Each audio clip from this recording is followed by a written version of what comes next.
Hi friends, welcome to my channel. आज আমি বানাবো কই মাছের পাতলা ঝোল। জিরে দিয়ে টমেটো আলু দিয়ে পাতলা ঝোল রান্না করছি, তাই ভাবলাম আপনাদের সঙ্গে একটু শেয়ার করি। আপনারা আমার সঙ্গে থাকুন, দেখতে থাকুন আমি কিভাবে কই মাছের ঝোল রান্না করছি।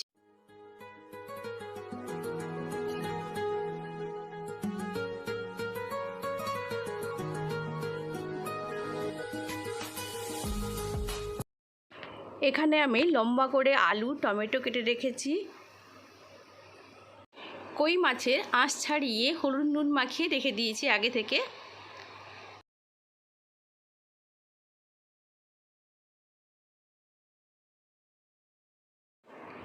কড়া গরম হয়ে গেছে, এবার কড়াইতে আমি তেল দিয়ে দিলাম। তেল গরম হয়ে গেছে, তেলে আমি কই মাছগুলো দিয়ে দিলাম।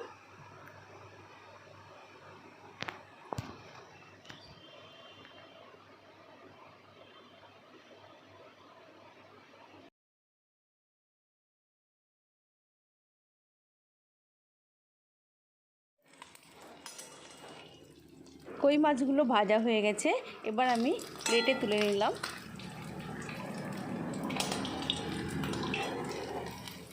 কই মাছগুলো তেল থেকে বাইরে আসতেই চাইছে না, ভাবছে ওই তেলেই সাঁতার কাটবে। থাক, কিছুক্ষণ সাঁতার কাটুক, তারপরে আমি বের করে রান্না করব।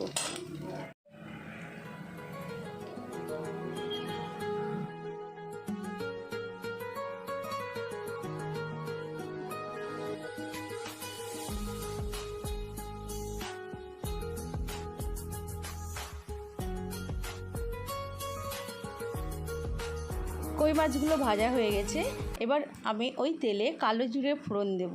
আপনারা চাইলে কাঁচা লঙ্কা একটু চিরেও দিতে পারেন। আমি এখানে বেশি লঙ্কা চাইছি না, ওই জন্য আমি কাঁচা লঙ্কা দিচ্ছি না, কারণ আমার মশলায় শুকনো লঙ্কা বাটা আছে, ওই জন্য আমি আর কাঁচা লঙ্কা দিচ্ছি না। আপনারা চাইলে কাঁচা লঙ্কা দিতে পারেন। এর মধ্যে দেখুন আমি আলু কেটে রেখেছিলাম, আগে দেখিয়েছি, ওই আলুগুলো দিয়ে হালকা করে ভেজে নেব।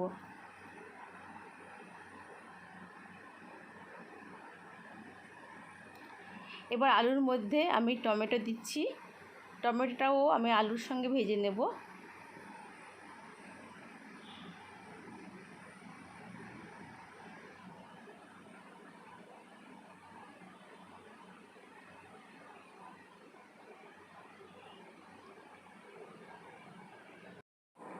এবার আমি মশলা বাটা দিলাম।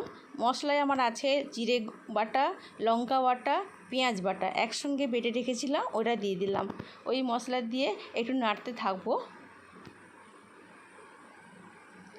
যাতে মশলাটা পুড়ে না যায়।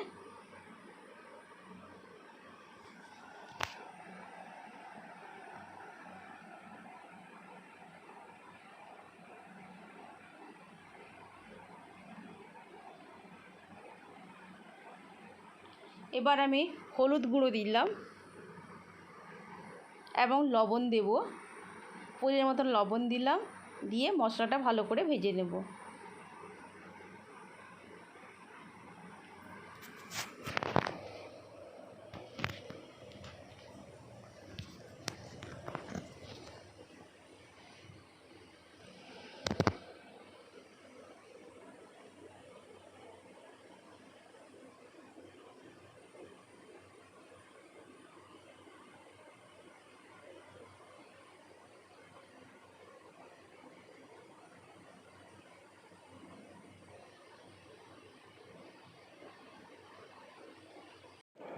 আমার মশলা ভাজা হয়ে গেছে, এবার পরিমাণ মতো জল দিলাম।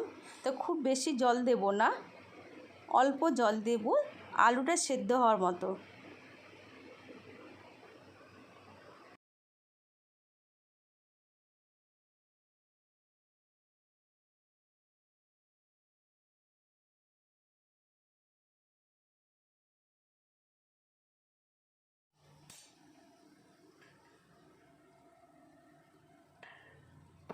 আলু সেদ্ধ হয়ে গেছে, এবার আমি মাছ দিচ্ছি। মাছটা আগে থেকে দিইনি, কারণ মাছ দিলে মাছটা নরম হয়ে যাবে, খেতে ভালো লাগবে না, ওই জন্য নামানোর কিছুক্ষণ আগে আমি মাছটা দিলাম। মাছটা দিয়ে একটু ফুটিয়ে নিয়ে আমি নামিয়ে নেব।